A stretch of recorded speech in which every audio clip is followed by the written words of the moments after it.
Thank you all for joining us this afternoon. I hope you guys had a good lunch. I am Paige Mejia. I am the Staff Assembly Vice President, President-elect for next year. And welcome to the 2025 UCR Staff Conference. We're so thrilled to have you join us today. A few helpful notes in case you never attended an event on Zoom before. Each session is being recorded and will be posted on UCR's Staff Assembly's YouTube channel. Keynote presentations will be stored in the UCR LMS. If you would like to use the closed caption option for this session, please click on the Show Closed Caption button at the bottom of the screen. While we can use that chat to interact, please submit all of your questions using the Q&A feature and not the chat, just so it can help me monitor everyone's questions. And then if someone sees a question that they want elevated, you can like it too. And then I'm going to go ahead and put a link inside of our chat to just remind everyone of UCR's Principles of Community. Once I find this chat, okay. Okay, and so today we have the opportunity to hear from Maria Anguiano. She is a globally recognized executive and board member at the intersection of technology, education, finance, and social impact. As Executive Vice President of Arizona State University's Learning Enterprise, she's launched a lifelong learning model that engaged over 1 million learners in 140 plus countries. Woo! Her leadership spans VC-backed startups and public research universities, including as CFO of the Minerva Project and Vice Chancellor of Planning and Budget at UC Riverside, where she managed an $8 million budget and improved financial transparency. She previously built her financial expertise at Barclays Capital and Deloitte. Maria also serves as a vice chair at the University of California Board of Regents and on the board of James Irvine Foundation, KIPP Foundation, and Campaign for College Opportunity. Let's welcome everybody. Maria. Paige, well, thank you so much for that introduction, and I'm so honored to be here with everyone. Although I do have a question, Paige, why is everybody not on video? I feel like I'm speaking to no one. So if everyone can go on camera, please. Thank you. That would be wonderful. I want to see everyone's smiling, lovely faces.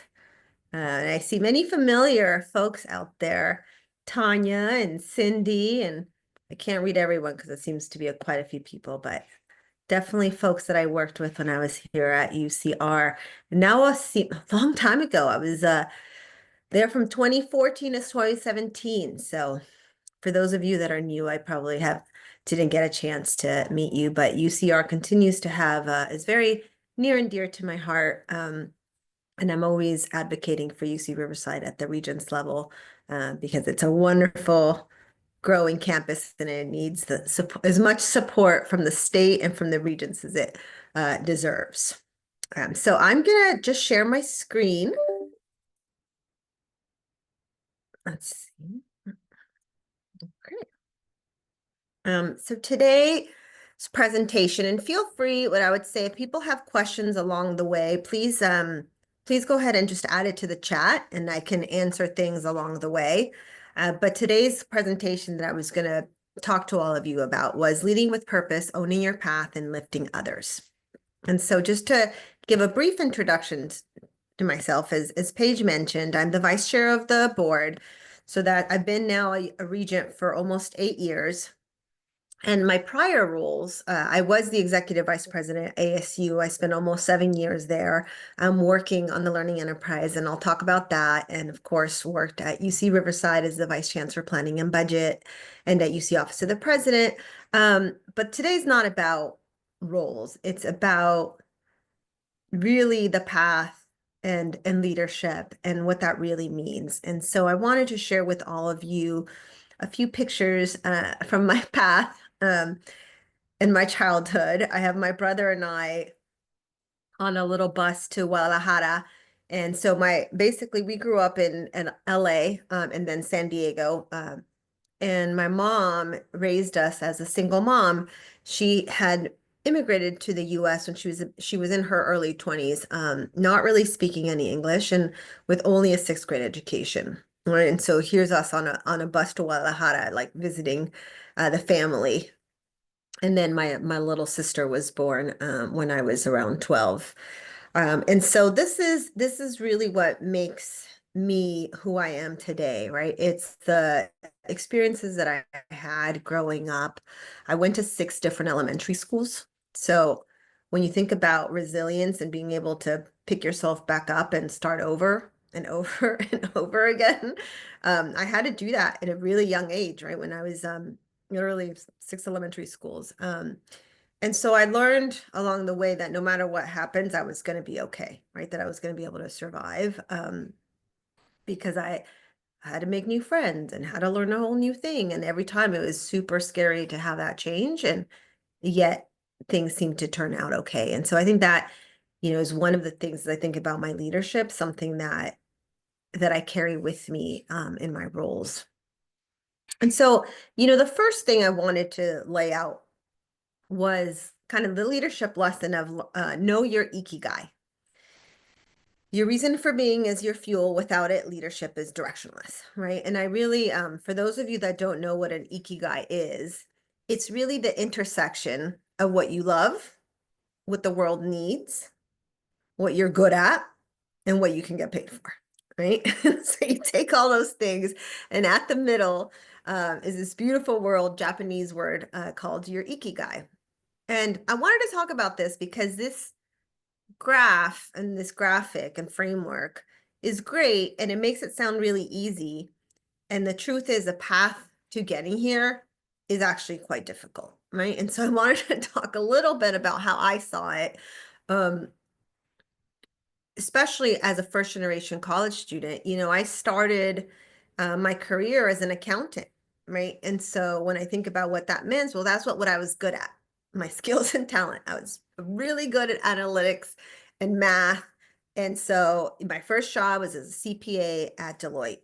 Um, and I could get paid for it, right? So two of the ikigais were there. I was in the world clearly needs accountants, but it wasn't necessarily something that I loved to do. And it wasn't something that necessarily I saw myself doing for the next 20 years. And I will say that I want to really acknowledge where folks are in their career because as a first generation college student, having had that job and then being like, oh my God, I don't like it. You're like, what am I going to do now? I just spent the entire, childhood working up to getting a full scholarship to college. So I could go to college just like my mom said I should.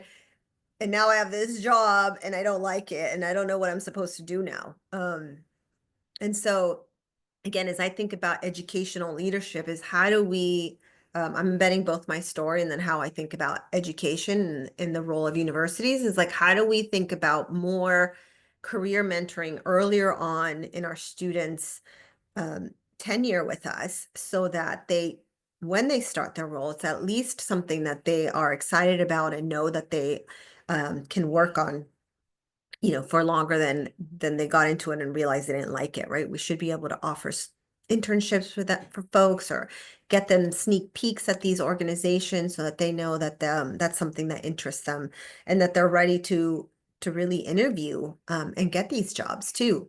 So I'd say, okay, so I started there and luckily I had a mentor who said, there's something called business school, and you can go to business school and basically start over. And again, I had never heard of that before, but I was very lucky to have a mentor from my university that had done it and said, this is a good way for you to pivot. And so I went and applied to business schools, and I didn't really know what I was doing because at that point, again, still, people don't acknowledge that when you're a first generation college student, you're also a first generation professional, right? Which means like you don't have that many people in your network that are actually professionals and that help guide your career. And so thinking about how do we support students post-college is also something that I think very deeply about. But got into Stanford Business School. And then coming out of it, I had a $70,000 loan that I had to pay off, which is huge amount of money for us. And so people were like, well, why don't you be an investment banker? Because at least you'll get paid a lot and you can pay off your loan. And so I was like, okay. Again, at the time, it wasn't about necessarily what I loved, but it was about like, what can I actually get paid for? Now I have a giant debt that I put myself in. And I share this story because getting to your ikigai can be a journey, right? It took me a really long time to finally get to. So 4 years after having started investment banking, I was lucky that my boss, Peter Taylor, who used to be the CFO of UC, basically moved from where we worked to UC. And that's when I said, I had paid off my loans by that time, and I was really wanting to work at UC on my passion of increasing access to education for everybody. And I finally got to do what I loved, right? And the Ikigai finally came together. But that was over 3 years or 3 jobs in. And so, as you think about your roles in your careers, or how you're advising students, I always think about it's not just you have to get the thing that you want right away. You may not even know what you really love or what you really want to do or what the world needs. And I'll talk about how even what the world needs to me evolved over time as well. So you start something, you realize, oh, well, actually, what I want to work on is this other thing. And so your ikigai is not a static thing either, right? It evolves over time and it is something that as long as you're keeping it an intentional and as long as you're working towards it, it's okay if you're not quite there yet, or you're still working your way through figuring out what it is that you love or how to keep evolving what the world needs and what you're good at will continue to evolve too. I know that what I'm good at now is definitely not what I was good at 20 years ago. All right. And so all of these things are also an evolution. All right. My second lesson here is about being a leader is an internal decision you make, right? And I say that because it's not about being in charge. It's about taking responsibility for service to the world. And I'll share that when I first got to UC, I started as an assistant director, as basically a special assistant to the CFO, and no one really thought that was a leadership role. Like, okay, and I kind of made it into a leadership role by raising my hand and saying I'll work on difficult projects or take on additional, tasks. And so I say that being a leader is an internal decision you make because only you as an individual can make that choice, right? Others could mentor you, others could maybe suggest things, but it's really you as a person internally that have to decide, is leadership something I want to do? And leadership is about making things happen, right? It's not about necessarily a position. You could have a position and not get anything done, and that's not leadership. So I think what this does is really democratize what it means to be a leader. I've seen so many leaders across UC. I mean, Paige, you're a leader, right? Making these things happen. That's leadership. And you decided that you were going to help with this, right? You made that choice. Um, and I didn't realize that for a really long time. I thought I had to be picked for something or that somebody would notice me, you know, and and I say that again, I'm being very candid in this, so I don't want this meeting being shared broadly. I know it's being recorded, but I want to be as candid with everyone as possible because I know how difficult it is to move through the UC system and move up, and like the career trajectory is not clear, right? It's not easy, but it does start with making that internal decision for yourself, right? And no one can do it for you. And while you can have mentors and other people that might highlight your work, it's really your responsibility. And that's why the beginning of the talk says taking ownership. Because if you don't take ownership and realize it's your responsibility, not many things are going to happen, right? And even if your current role doesn't seem, it's like, well, I don't have a leadership role. You can always have a leadership role. There is always things that you can volunteer for.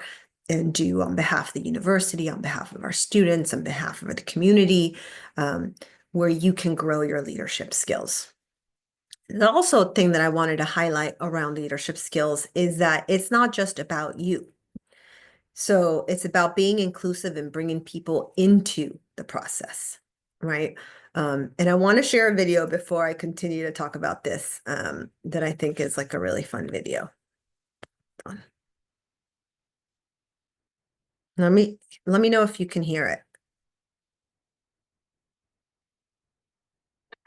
If you've learned a lot about leadership and making a movement, then let's watch a movement happen start to finish in under 3 minutes and dissect some lessons. First, of course, a leader needs the guts to stand alone and look ridiculous. But what he's doing is so simple, it's almost instructional. This is key. You must be easy to follow. Now here comes the first follower with a crucial role. He publicly shows everyone else how to follow. Notice how the leader embraces him as an equal. So it's not about the leader anymore. It's about them, plural. Notice how he's calling to his friends to join in. So it takes guts to be a first follower. You stand out, you brave ridicule yourself. Being a first follower is an underappreciated form of leadership. The first follower transforms a lone nut into a leader. If the leader is the flint, the first follower is the spark that really makes the fire. Now here's the second follower. This is a turning point. It's proof the first has done well. Now it's not a lone nut and it's not two nuts. 3 is a crowd and a crowd is news. A movement must be public. Make sure outsiders see more than just the leader. Everyone needs to see the followers because new followers emulate followers, not the leader. Now here come 2 more people, then 3 more immediately. Now we've got momentum. This is the tipping point and now we have a movement. As more people jump in, it's no longer risky. If they were on the fence before, there's no reason not to join in now. They won't stand out, they won't be ridiculed, and they will be part of the in crowd if they hurry. And over the next minute, you'll see the rest who prefer to stay part of the crowd, because eventually they'd be ridiculed for not joining. And ladies and gentlemen, that is how a movement is made. So let's recap what we've learned. If you are a version of the shirtless dancing guy, all alone, remember the importance of nurturing your first few followers as equals, making everything clearly about the movement, not you. Be public, be easy to follow. But the biggest lesson here, did you catch it? Leadership is over-glorified. Yes, it started with the shirtless guy, and he'll get all the credit, but you saw what really happened. It was the first follower that transformed a lone nut into a leader. There's no movement without the first follower. See, we're told that we all need to be leaders, but that would be really ineffective. The best way to make a movement, if you really care, is to courageously follow and show others how to follow. When you find a lone nut doing something great, have the guts to be the first person to stand up and join in.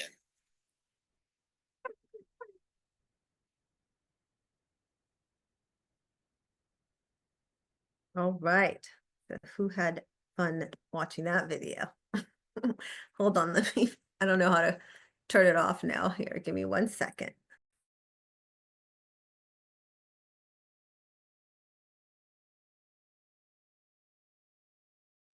So I think why I love that video is because at the end of the day, like I said, leadership is about service, right? And service is about doing things together. And so leadership is not about you and the things you're doing, but it's really about being able to work with a lot of people to bring in people into whatever the idea is and to move that forward together, right? And that I don't find people talk about enough. It's always like I did this, I did that, I did that. It's like, did you do that? Or did those, like everyone else that worked on this do that with you? And so good question on like, how do you get more buy-in? I'll give you a couple examples of this leadership in my experience. One was well, actually when I was at UC Riverside, and our vice chancellor of administration, Ron Coley at the time, really wanted to work on administrative efficiencies, right? Operational efficiencies, I believe we called it. And it was his idea, and I was a first follower, and I was like, this is amazing. And I remember the provost and I and our teams contributed as much as we could to start getting meetings together, right? Where we would have like 300 people plus come and start working on things together. But it wasn't from, again, it didn't come from, well, we have all these ideas, we're going to bring it forward, but rather create a space. I would say creating buy is about creating space for people to come together, right? So it's organizing that first Zoom and saying, hey, I think this is an issue that we should work on. Who wants to work on it? Send out the invite. It's as easy as sending out that first email, organizing that first Zoom, and then seeing who shows up. And I think also the important thing in that video is like at first, a lot of people might not show up, right? And that's okay. When I started the Learning Enterprise at ASU, so the Learning Enterprise was basically, how do I describe it? It's basically like a UC extension, except that it worked on lifelong learning completely. So it was like from our youngest learner was 2 years and our oldest learner was 96. So we had learners from across lifetime, right? But it was a new entity at ASU, had never used, ASU had never done anything in lifelong learning. And they're like, Maria, why don't you start this? Right. And also I had never done that because I had my background was as a CFO and in strategy and planning. And they're like, why don't you start our lifelong learning portfolio? And by the way, make sure it's all tech enabled. And by the way, you have no money. Like, awesome. I'm gonna get that one done.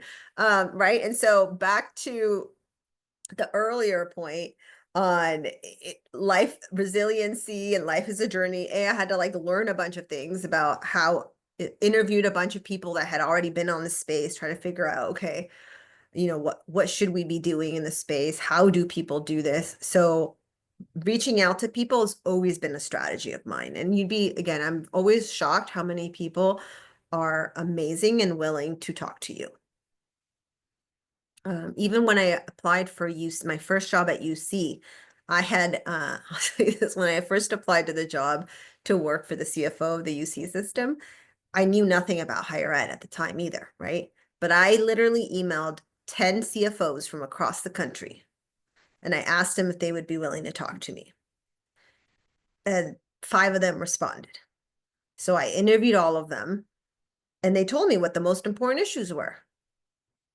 So I had my technical skill set, right? What I needed was more content specific, but I had all the content specific because I'd gotten 5 amazing people from around the country to tell me what the most important issues were.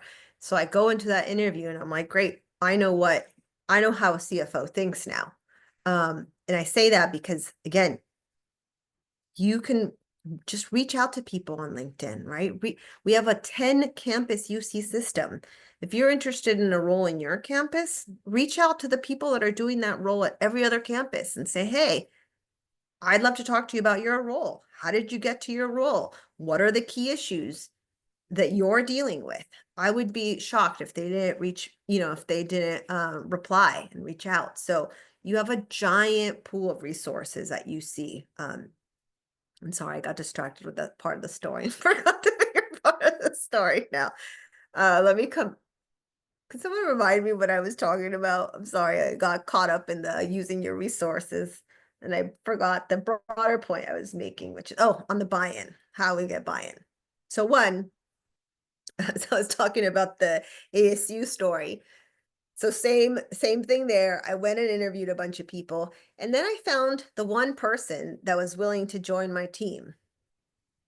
Right. And this woman, Kim Merritt is her name, said, yeah, I'll help you come grow this thing. And I had that first follower.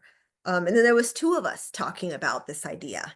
And we went around the campus and asked, and again, found people that were doing similar work to lifelong learning. They weren't necessarily doing lifelong learning, but maybe they had a small project with with a high school, like an outreach program, or maybe they had, actually there was a center for Osher lifelong learning, and there was like a tiny little team doing career and professional services that was like stuck in another, like a small unit around the campus. And so what we literally did for 6 months is just go around talking to people. And then people started raising their hands and they're like, can we join you? Can we get like moved over to your group to work on this stuff? So again, remember how I said I got no money? The lack of resources was overcome by a couple ways. One, we went out and just I fundraised for it, basically. Me and Kim with the different fundraisers around campus, and some foundations helped us get started so we could hire a couple more employees. But then people just started joining the movement. They started joining the movement from around the campus. Again, slowly, right? This was not like, again, immediately jump into the party, but it took us several conversations, and importantly, talking about not what we were going to do, but rather what the mission was. The mission was to make education as broadly accessible as possible. And that meant offering, ASU offerings, this is the example I'm using at the time, to everyone in the community, whether they were a student or not. And that was a really powerful vision, right? So they weren't joining me and Kim, they were joining hey, I want to help make education accessible too. So as you're thinking about your leadership or anything that you're working on, what is that, when you talk about what you're trying to accomplish, focus on what is that mission that you have? What is that impact that you want to see in the world? And embrace those first couple folks so that they can help you start thinking about it, because you will not have expertise in everything. I mean, Kim was the most social person on the planet. Again, that first person and I'm an introvert, right? So, so I was the strategy person. I could put together the plans, the finances, but I didn't love, honestly, talking to that many people. It was harder for me at the time, right? I mean, I could have the conversations, but it just didn't come as easily to me. But by having Kim would go have like 50 meetings a day, right?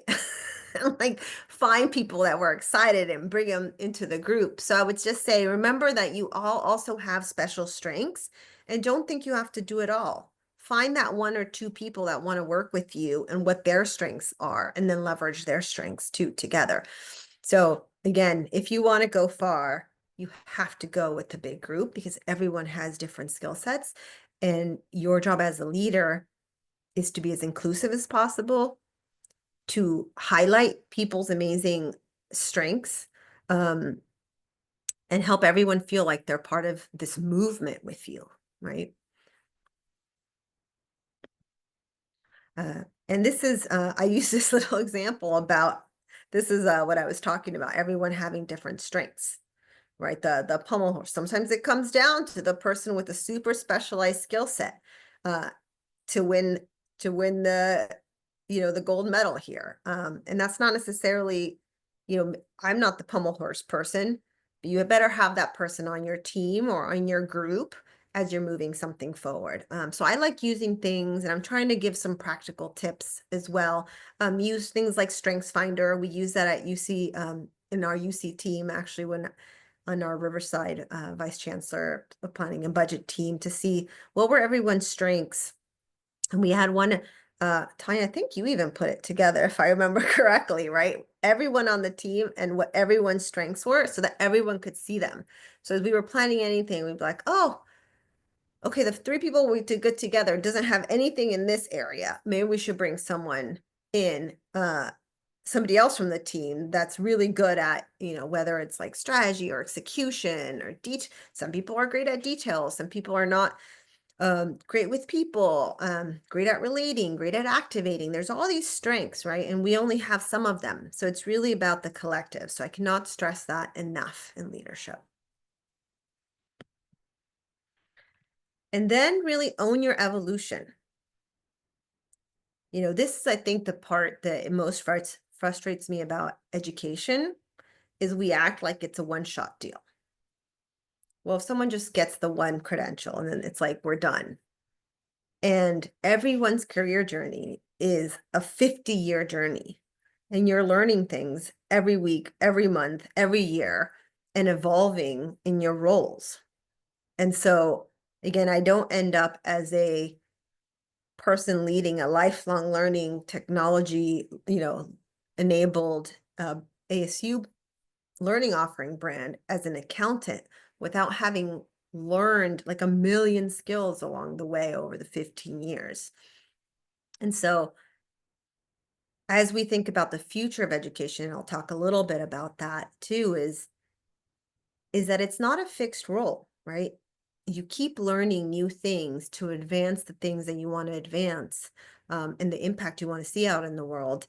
And then you become the person that you need to become to get that done. So what I had to learn was actually to talk to a lot of people. Like I talked, how I said 7 years ago, Kim was the one that loved talking to folks. I was a little shyer at the time. I had to learn to oh, is my screen not being shared anymore?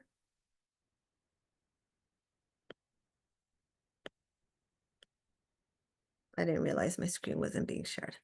Did you guys miss the little picture I showed this one?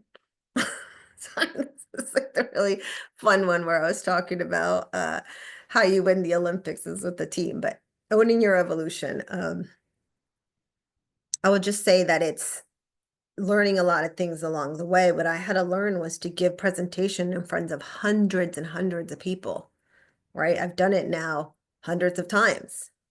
That was not a skill set also that you're taught, by the way, as an accountant or as an auditor. Like you don't need to learn to present to audiences of thousands of people, right? That is something that you learn post-college after your what's considered your big credential. And so I think as an education, as like a university, and especially in a world of rapid change, constant learning is required for people to thrive. And it's happening a lot faster than it's ever happened before. And I use this slide a lot. You guys, can everyone see it? I just want to make sure everyone can see this slide because this has had a big impact on me and how I think about the world. Is that when, back before the 1900s, electricity took 46 years, which is how old I am right now, for a quarter of the American population to adopt it. So like my entire lifetime to adopt it, right? That's a lot of time to like think about how things, to have a 3 to 5 year task force, think about how electricity might affect you, et cetera. Obviously the mobile revolution happened a lot faster, but still, even the web took almost a decade. That's a lot of time to think about how to implement that appropriately, how to evolve, et cetera. AI is getting adopted and implemented at a speed that we've never seen in this, in the history of humanity. It took less than a year to get to a quarter of the American population, right? And you see how rapidly it's coming. And so we cannot, as educational institutions, and as you see, frankly, or as leaders, or as even individuals, take years to figure things out. Like that is no longer possible given how quickly everything is moving. And so what I see is, the trajectory of our human adaptability has been, less sloped. Oh, we didn't have to adapt that quickly before. But as society and as technology specifically changes quickly, we've got to make sure that we're creating and that all our educational offerings are creating students and human beings and people and careers that can adapt very quickly. In fact, the top skills are not necessarily a specific technical skills, but it's adaptability and resiliency, right? Because it's almost like learning how to learn, and being adaptable and resilient is the key skill to have. And so I'd like to see a future, and I invite all of you to be part of this future where we have a democratized, lifelong, and hyper-personalized and adaptable learning structure for all. Right now, are we a really long time away from this? Yes, yes, we are. But that doesn't mean that you can't have a vision or that I can't put out a vision in the world of what we think we should see, that hopefully people will sign on to, and that hopefully we can start working on in small bits and pieces until it becomes a reality. Because nothing happens, if I've learned anything in my career, is that nothing happens all at once. And to get things happen, really you need a small group of thoughtful, committed citizens to change the world. So I'm going to stop there and open it up for questions.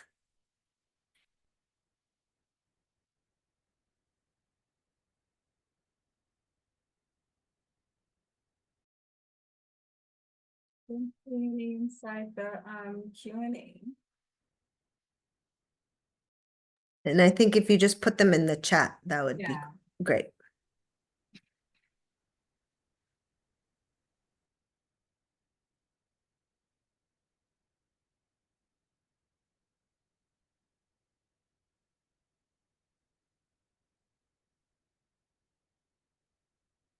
No questions from anyone. All right, since you don't have any questions, I'm going to have a little exercise for everyone then. Erin, So I'd like you to spend a couple minutes on your own thinking about what is like the one thing you would love to be able to accomplish. And I'll say one, I know there's probably many because you're all super ambitious people. But one thing that you'd want to see be done at UC. And maybe you can add it to the chat. And we can see what ideas people have.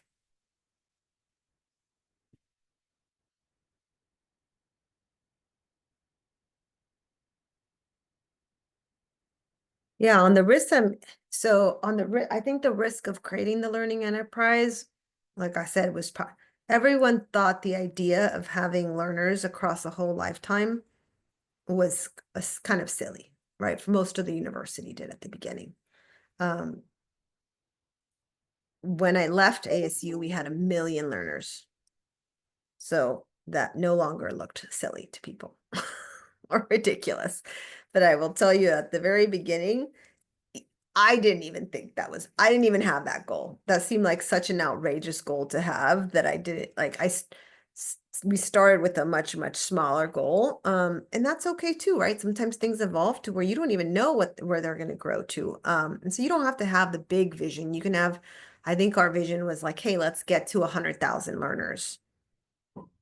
And then when we hit that, we're like, oh, we need a bigger goal. Let's do a bigger goal. But you don't have to have a giant goal right away. I'll say start with what you think you can actually accomplish, which is why I would love to see what all the ideas are.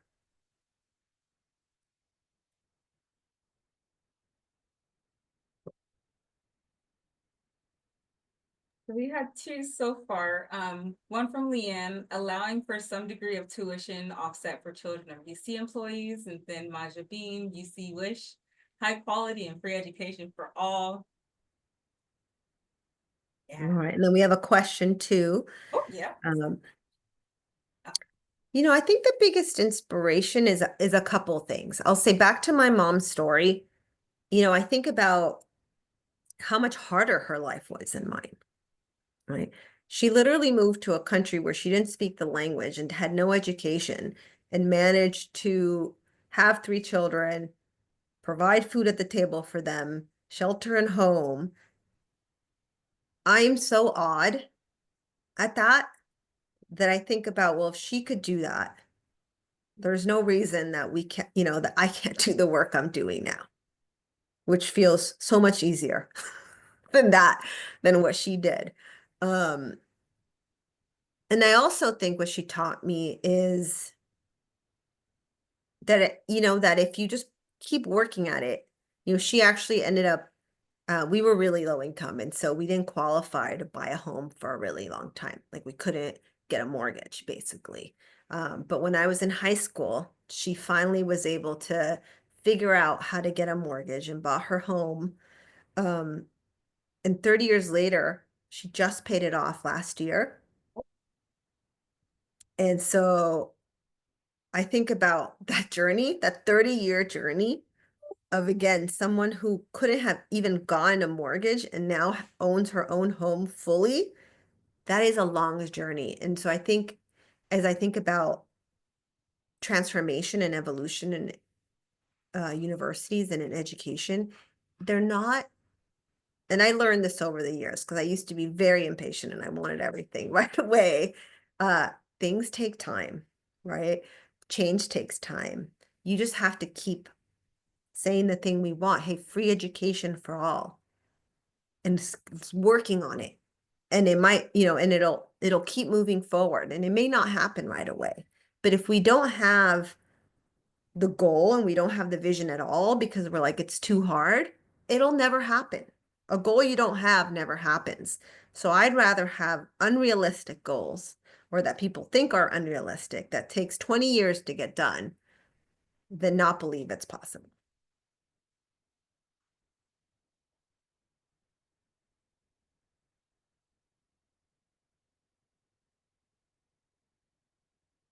Any other questions or thoughts as people think about, I talked a little bit about risks and owning your journey. And I think one of the reasons I picked those two things is also, um, have your goals, even if they feel like they're really outside your current focus area, right? I want you all to feel like you can get there, because like I said, I've seen so many people, especially in my own teams. I had a young woman at the beginning of my ASU journey who we hired as a business analyst. And 5 years later, with like working with her and mentoring her, she became uh, a senior director within my team. And then she was offered a job as vice president of the community foundation in all of Arizona. And this was from being a senior business analyst, right? To running, like, being in leadership at a major foundation in Arizona. And so I've seen so many people be able to just say, you know what, I'm doing good work, and I'm going to raise my hand and do the good work and start moving in the direction that you want to go. And again, it's going to be a journey, but know that it's possible. I think that's just my overall message. If you have a goal of doing something at UC, start talking to people that have achieved that goal or have that experience, and start figuring out a plan. It might take you 5 to 10 years, 15 years, who knows how long it might take, but you can do it.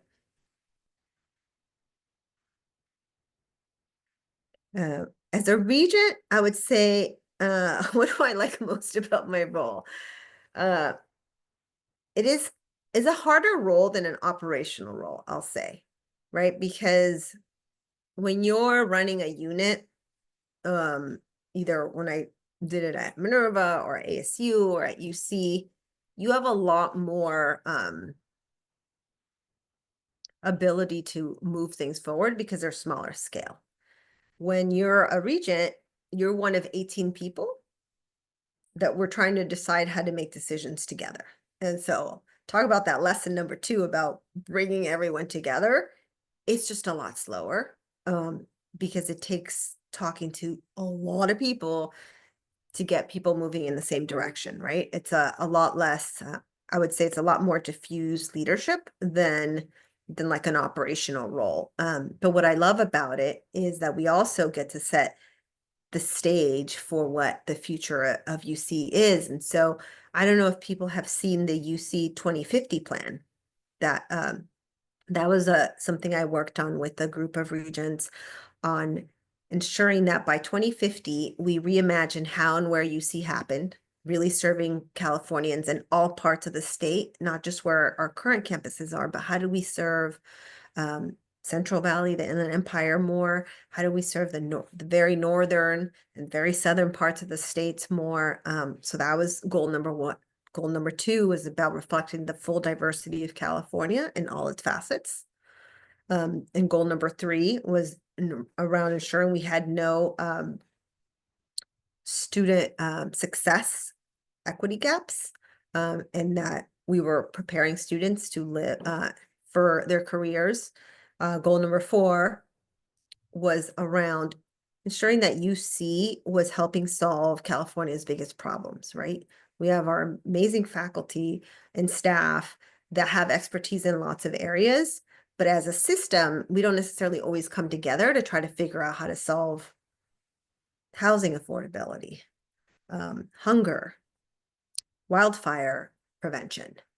I think we could do a lot more there. So that's one of the goals. And then the fifth goal is about obviously keeping our academic and research excellence.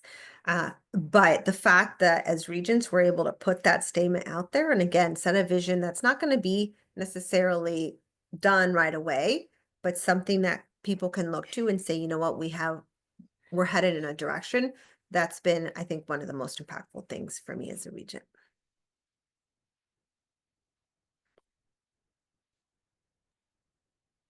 Like, thank you so much. This was a very like just this was a great wrap up for today's topics, just in general. Like, because even with the slide with being a leader is an internal decision that you make, like that one really hit home because I love serving the community of UCR. That's why I joined staff assembly. So it's a really great opportunity. Um, but thank you so much, Maria, for even being with us again today. It's really appreciated.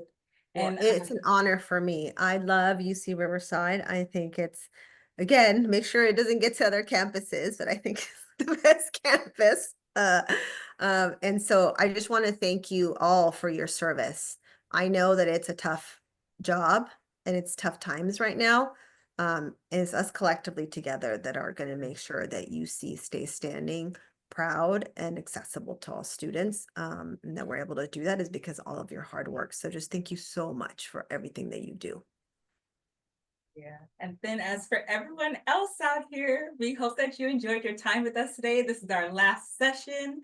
And you know, our goal is always to keep the UC Staff Conference 100% free to attend. And we couldn't do it without the generous support of our sponsors of UCR Staff Assembly, LEAD, UCR Human Resources, Employee and Organizational Development, and of course, Schools First. Just a reminder that the conference will be uploaded to our Staff Assembly YouTube channel. And then if those are you who are on campus today, we are having our in-person closing session that's taking place at 2:00. Well, we have 10 minutes. And LEAD is having their nominations for the executive board that is now open. And then Staff Assembly, we're having our elections that will open on April 14th. So please vote. We want to have a good, successful board for you guys next year. And here's the link. And then if you would like to sign up for the UCR EOD listserv to learn about more professional development opportunities, I'm going to put the link in there for you guys as well. And then lastly, if you're interested in signing up for the Franklin Covey All Access Pass, it's $395. And you can sign up on the UCR Learning Center website. And then we are actually raffling off 20 seats at the end of conference. So for UCR employees. But yeah, that is all. And I'm going to go ahead and close out and I'll see you guys in person if you're here on campus. I'll see you guys later.